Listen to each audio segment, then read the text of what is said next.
हार्दिक तारीफ देता है। आगे और निवेदन आदरणीय केसी घुमरिया साहब आप पधारे और हम सबको आशीर्वाद दें। आप वो अंदर ही बुला रहे हैं कि यार आगे आगे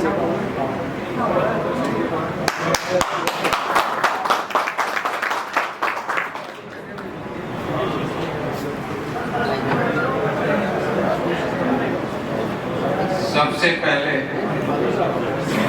मैं भारत रत्न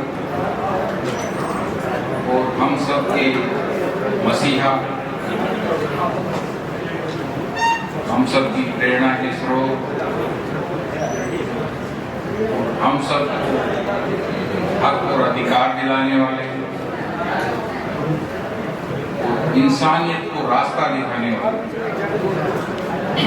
बाबा साहब अम्बेडकर के चरणों में नमन करता हूँ।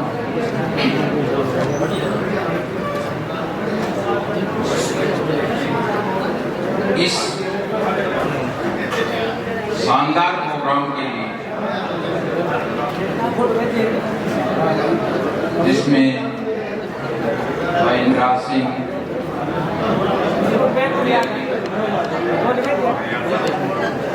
कांदेला जी, रंजीत सिंह जी की पूरी टीम ने जिस तरह का सुंदर प्रयास हम सबको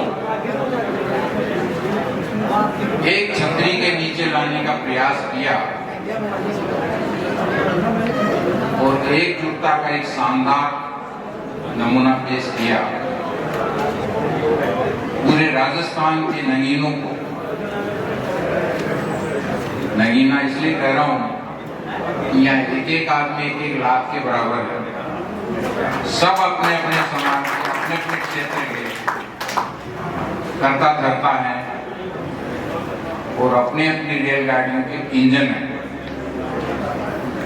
क्योंकि मेन इंजन ही होता है। इंजन यदि जोरदार होता है तो डिब्बे अपने आप पीछे पीछे आ जाते हैं। तो आप सब विभिन्न समाजों के करता करता है,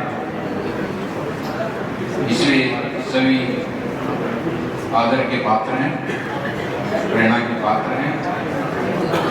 और आज की इस समारोह की अध्यक्षता कर रहे जेसी राय साहब,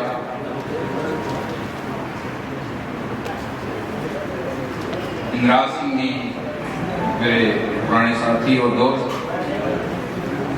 committed social worker ML Pariyar साहब, जिन्होंने आपको ये प्रेरणा की पोथी और ज्ञान की एक जो पूंजी संभलाई है, उसके रचयिता हमारे बीच में, बड़ी खुशी की बात है। जैसा पहले भी कहा, इसको जरूर पढ़ें जरूर, और पढ़ें भी सिर्फ उसको गुणे और उसको अपने जीवन में डे टू डे में काम में लें, तभी ये सम्मेलन ये सार्थक होगा। जयपाल सिंह जी, उन्होंने भी बड़ी अच्छी बातें की। उनका पर्सनल काम थे, चले गए हैं। झुंझुनू में कल उनका कार्यक्रम, काफी संघर्ष कर रहे हैं, अच्छी प्रेरणा के स्रोत। डॉक्टर रणजीत सिंह नारायणिया जी, GL लाखीवाल जी, नानूराम जी, रवि मेघवाल जी, शिवदयाल जी, और सबसे ज्यादा आज मुझे काफी युवा जुझारू वक्ताओं का जोश देखने को मिला। वैसे तो सारी ज्यादातर युवा टीम यहाँ मुझे दिखाई दे रही है। सरकार चाहे युवा भारत का यूज ठीक से कर पा रही नहीं, लेकिन आज इंद्राज ने सब युवाओं को इकट्ठा कर दिया और सारी दारोमदार युवाओं पर है। राजेश, रवि, रणजीत ने काफी जोश वाली बातें कही और जोश के साथ साथ होश भी है। और हमारे जो उद्घोषक हैं, नाम तो मुझे याद नहीं है, लेकिन बिजली चली जाती, इनका करंट कम नहीं होता। रियली इतना जोश मैंने पहली बार उस जोशक में देखा है। वो जरूरी भी है, जब लोग सुस्त हो जाते हैं तो थोड़ा जोश दिलाना बहुत जरूरी होता है।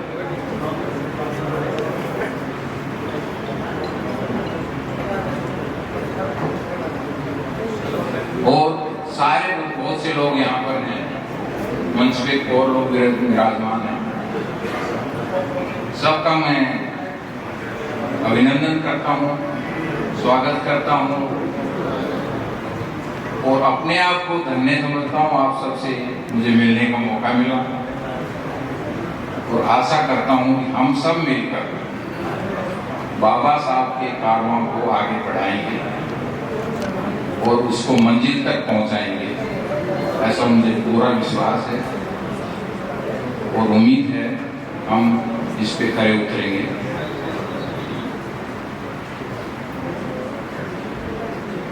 दोस्तों,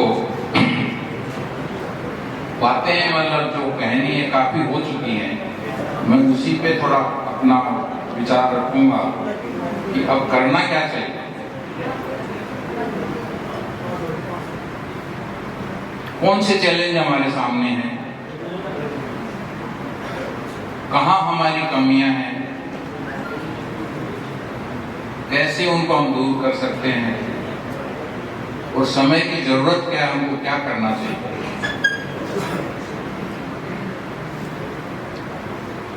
देखो,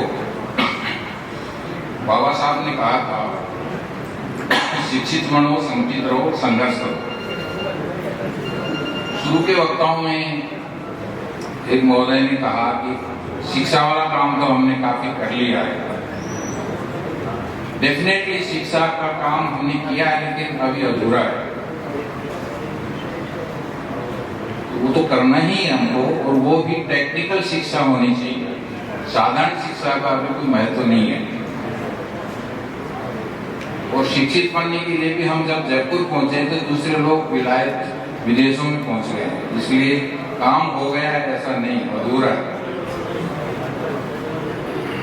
इसलिए कम खाओ, मोटा पहनो, कम खर्चा करो, केस मुकदमाबाजी मत करो, और जो पैसा बचे उसको शिक्षा में लगाओ। चाहे हमको कर्जा लेना पड़े तो भी हमारे बच्चे अच्छे से शिक्षित हों, ये सुनिश्चित करना हमारा काम है।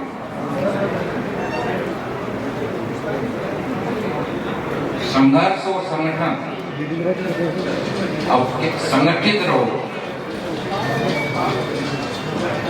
मेरे ख्याल से हम शिक्षित तो हुए, थोड़े विकसित भी हुए, लेकिन संगठित नहीं हुए।